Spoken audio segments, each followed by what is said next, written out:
हिंदुस्तान पर ब्रिटिश प्रभुसत्ता का प्रदर्शन करने के लिए यह तय किया गया कि 1911 में इंग्लैंड के राजा जॉर्ज पंचम के राजरोहण के अवसर पर दिल्ली में शाही दरबार लगाया जाए। इस प्रकार अंग्रेज चाहते थे कि हिंदुस्तान की जनता न केवल जॉर्ज पंचम को देखे बल्कि यह भी देख ले कि उनके हिंदुस्तानी राजे महाराजे नवाब व जागीरदार भी उसी महान जॉर्ज पंचम के आगे सिर झुकाने को विवश हैं। इस प्रकार अंग्रेजों ने हिंदुस्तान के आम व खास दोनों को ही लज्जित करने का कार्य किया और खास लोगों से अमूल्य उपहार व तोहफे भी जॉर्ज पंचम के नाम पर वसूल किए। दिल्ली के किंग्सवे कैंप की उत्तरी दिशा में जहां राजरोहण स्मारक निर्मित हैं, वही उस शानदार समारोह का आयोजन किया गया था। उस समारोह में हिंदुस्तान के राजे महाराजे नवाब व जागीरदार व जमींदार व तमाम विख्यात लोगों ने आवश्यक रूप से आना था और वह भी परंपरागत वेशभूषा में। निश्चय ही उस समय हिंदुस्तान अंग्रेजों का सबसे कमाऊ उपनिवेश था, लेकिन हिंदुस्तान में भूखमरी थी, लाचार, अशिक्षा थी, बीमारी थी और प्रति व्यक्ति की आयु महज 23 वर्ष ही थी। तो उसी समय रविंद्रनाथ ठाकुर ने जन गण मन अधिनायक जय हे गान को प्रथम बार जॉर्ज पंचम के सम्मान में प्रस्तुत किया था। गुलामी के प्रतीक इसी गान को बाद में राष्ट्रीय गान माना गया। इस बारे में काफी कुछ लिखा जा चुका है। गुलामी के प्रतीक गान को राष्ट्रीय गान क्यों बनाया गया, ऐसे तो मैं इस पर आगे चलकर विशेष चर्चा करूंगा। अभी के लिए पहले जॉर्ज पंचम से जुड़ी सच्चाई को जान लेते हैं। तो आगे बढ़ते हैं।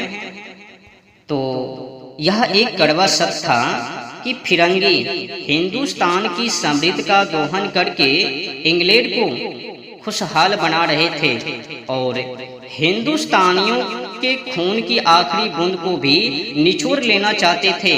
किंतु जॉर्ज पंचम को दिल्ली में बुलाकर जिस प्रकार भव्य समारोह करके दुनिया पर यह जताया गया कि उन्होंने हिंदुस्तान को अपना उपनिवेश बनाकर हिंदुस्तानियों पर एहसास किया है। कुछ बुजुर्ग आज के भारतवर्ष को देखकर यह कहते हैं कि इससे तो बेहतर अंग्रेजों का ही राज अच्छा था। वही हिंदुस्तानियों को शिक्षित कर रहे थे, उन्हें सभ्य दुनिया के तौर तरीके सिखा रहे थे।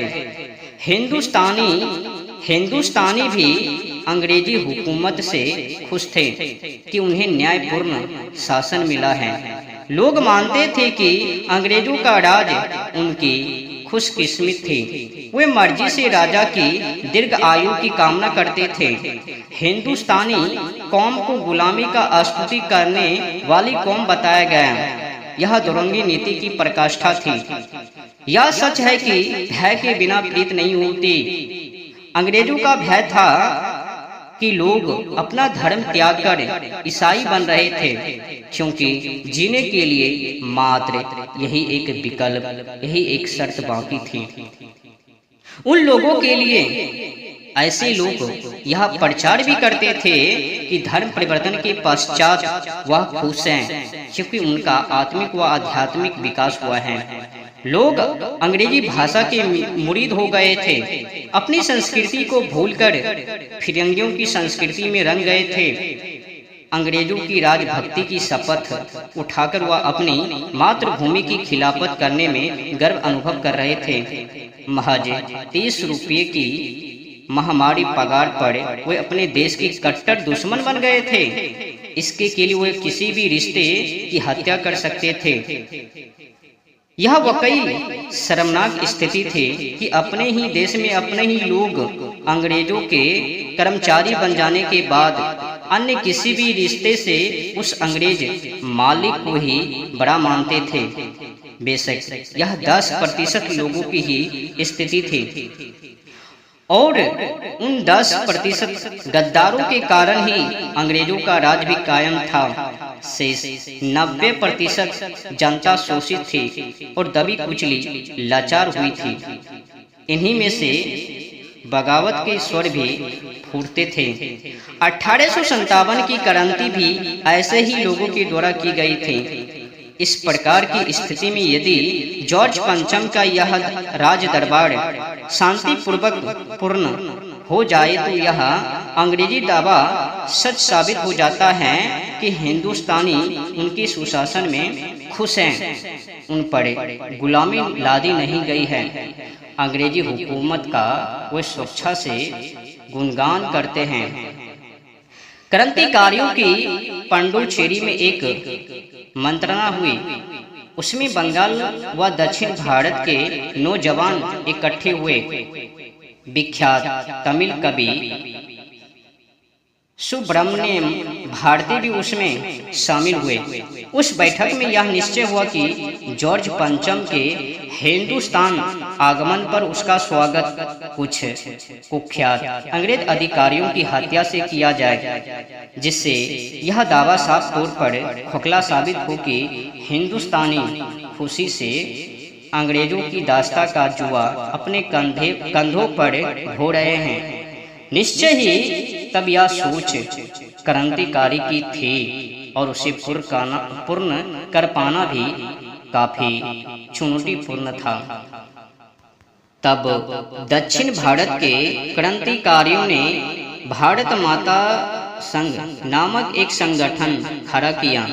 उसका केंद्र ट्यूटिकोरिन में रखा गया और संपूर्ण प्रदेश में विभिन्न जगहों पर उसकी शाखाएं भी स्थापित की गई।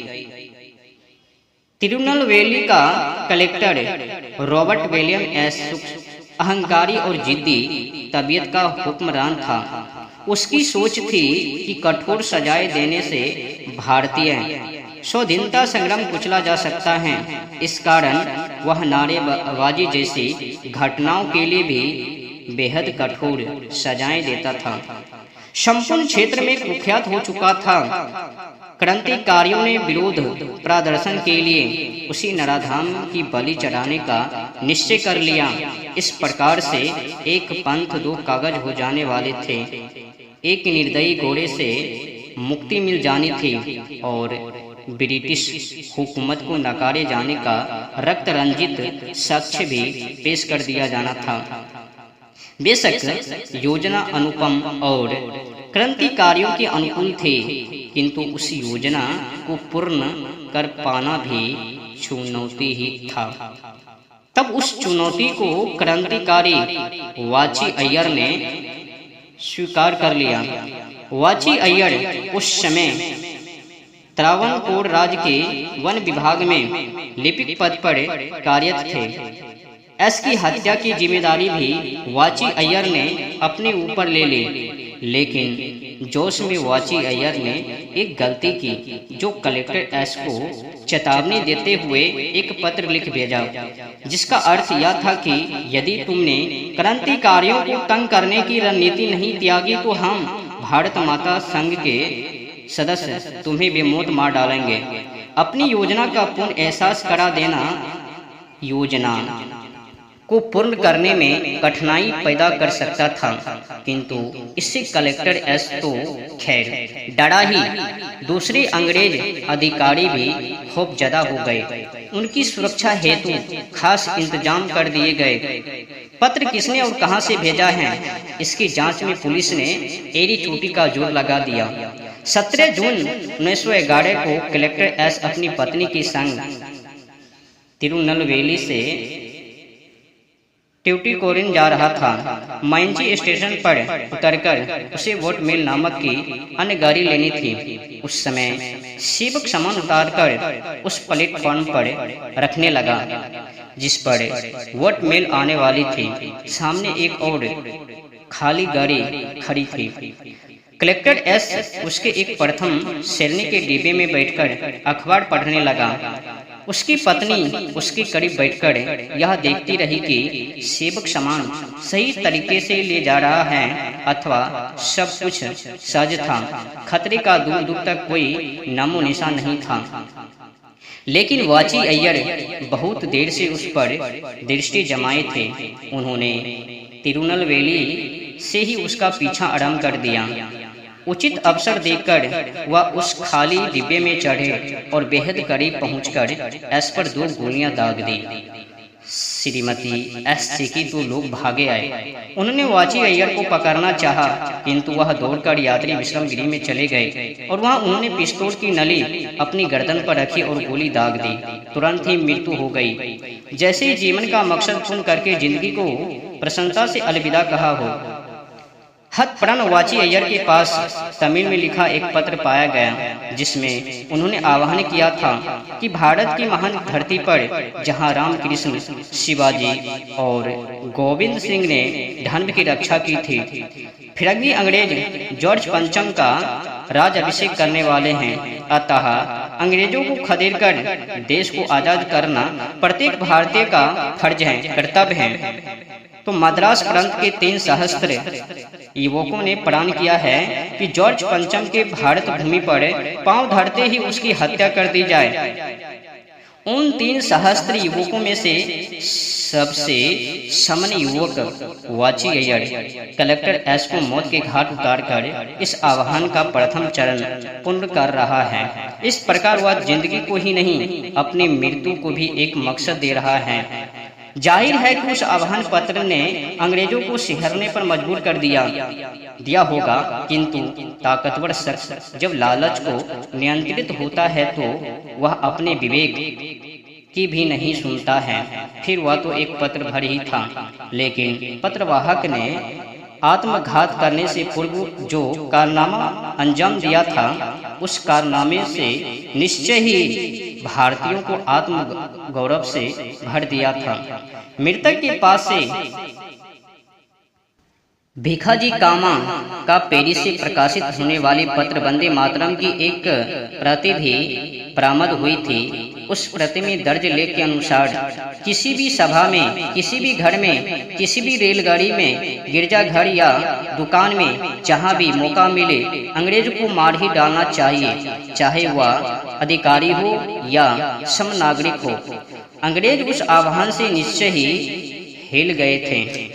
हतप्राण वाची अय्यर को किसी भी सजा कैसे दी जाती, तथापि उनकी जेब से मिले पत्र को सुराग मानकर एस की हत्या को एक षड्यंत्र का नतीजा बताया।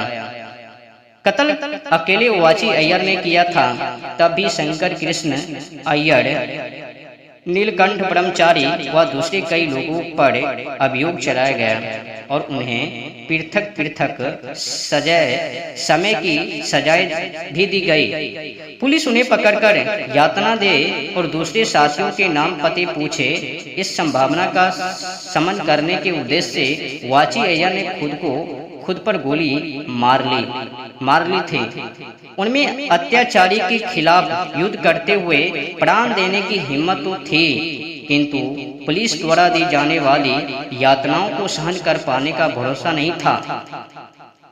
उनकी कमजोरी दूसरे मित्रों को संकट में ना डाल दे, इस कारण उन्होंने उस आशंका को अपनी जिंदगी के साथ खत्म कर दिया। अब मैं शुरुआत करता हूँ जॉर्ज पंचम और